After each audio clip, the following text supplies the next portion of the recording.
ان کی یہ بات سن کر عبد المطلب نے کہا نہیں، اس میں تمہارا کوئی حصہ نہیں ہے، تمہیں انصاف کا طریقہ اختیار کرنا چاہیے، آؤ 500 کے تیروں سے کفار اندازی کریں۔ انہوں نے ایسا کرنا مان لیا۔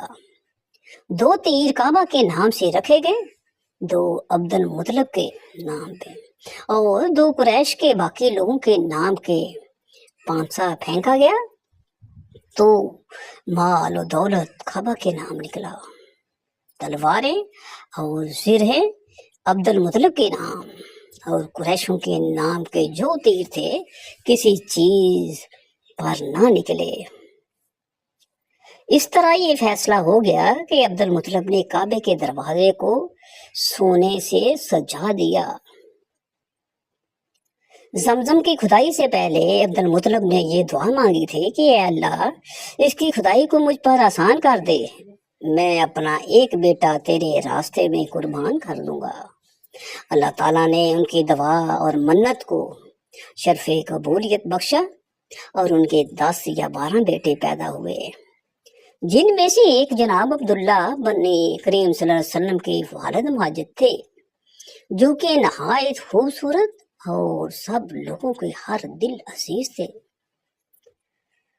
آپ حضرت عبد المطلب کے سب سے چھوٹے بیٹے تھے، اور نہ صرف اپنے والد بلکہ پورے خاندان کے بہت چہیتے تھے۔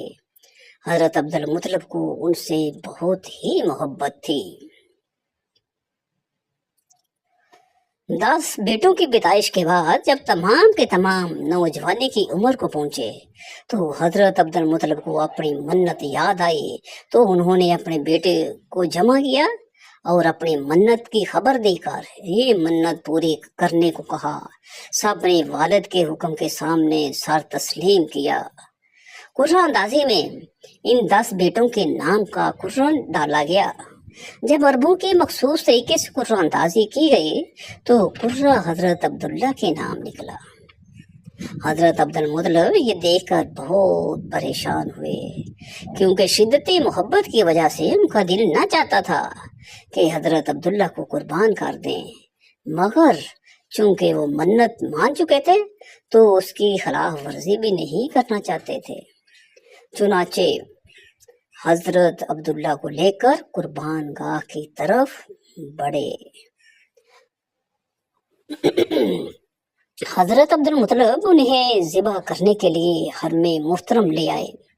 اس موقع پر قریش نے ان سے درخواست کی کہ ان کو ذبح نہ کیجیے جب تک آپ مجبور نہ ہو جائیں۔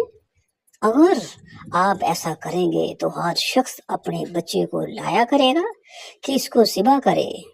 پھر قریش نے ایک تجویز پیش کی کہ ان کو ذبح نہ کیجیے بلکہ انہیں حجاز لے چلیے، وہاں ایک کہنہ عورت ہے، آپ اس سے مسئلہ بیان کریں، اگر اس نے بھی ان کو ذبح کرنے کا حکم دیا تو پھر آپ کو اپنے صاحبزادے کی ذبح کرنے کا مکمل اختیار ہوگا، اور اگر اس نے کوئی ایسا حل پیش کیا جس سے آپ کی منت بھی پوری ہو جائے اور عبداللہ ذبح ہونے سے بھی بچ جائے تو آپ اس تجویز کو قبول فرما لیجئے۔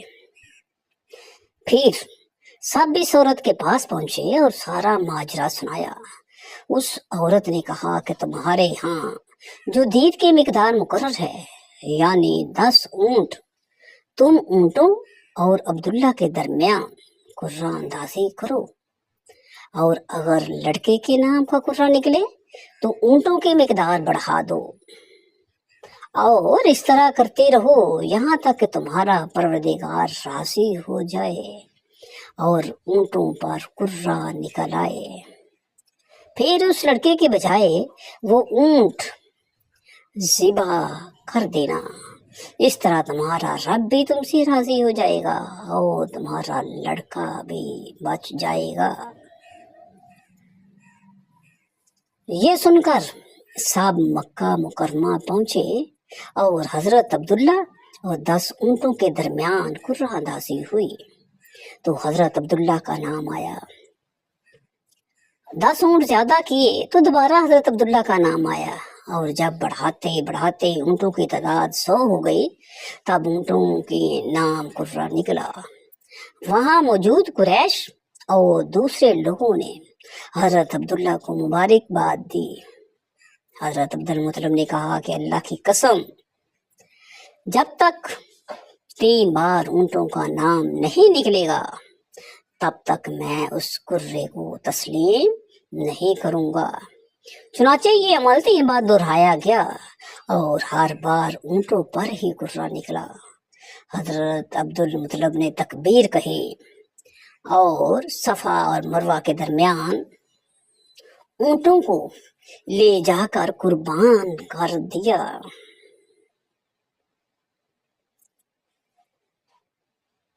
حضرت اکرمہ حضرت عبداللہ بن عباس سے روایت کرتے ہیں کہ ان دنوں یہ اصول تھا کہ ایک جان کے بدلے 10 اونٹ دیے جائیں۔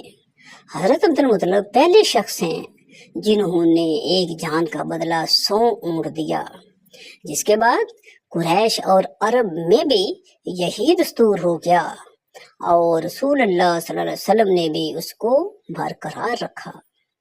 رسول اللہ صلی اللہ علیہ وآلہ وسلم اس قصے کی طرف اشارہ کرتے ہوئے فرماتے ہیں، انا ابن الذبیحین، انا ابن الذبیحین، میں 2 ذبیح ہوں، یعنی کہ قربانیوں کا فرزند ہوں، یعنی اسماعیل اور عبداللہ۔ یہ تھی میری آج کی ویڈیو جس کا نام تھا حضرت عبد المطلب اور زمزم۔